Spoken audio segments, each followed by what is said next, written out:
सोमनाथ सूर्यवंशी वय 35 वर्ष हा वडर समाजाचा एक तरुण आहे आणि परभणीमध्ये 11 तारखेला जी घटना घडली त्या घटनेमध्ये पोलिसांनी त्याला अटक केलेली होती।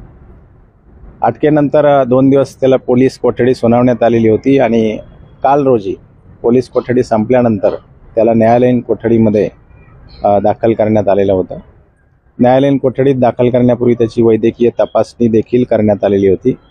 आज पहाटे त्याच्या छातीमध्ये कळ येत असल्याची तक्रार त्यांनी जे काही जेल अथॉरिटी आहे त्यांना केलेली होती आणि त्यानंतर जेल अथॉरिटीने त्यांना स्थानिक रुग्णालयामध्ये भरती केलेलं होतं, ज्या ठिकाणी त्यांना मयत घोषित केलेलं आहे। ही घटना समजल्यानंतर मी आता तातडीने परभणीमध्ये दाखल झालेलो आहे। 10 आणि 11 तारखेला परभणी शहरामध्ये ज्या काही घटना घडल्या त्यानंतर या ठिकाणची परिस्थिती आता पूर्ववत आहे।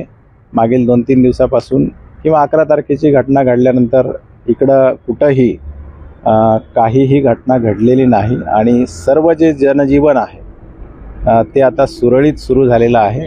ह्या घटनेच्या निमित्तानं माझी सर्व परभणीकरांना हे आव्हान आहे की ही जी काही शांत झालेली परिस्थिती आहे ही शांत ठेवण्यामध्ये आपण प्रशासनाला सहकार्य करावं। धन्यवाद।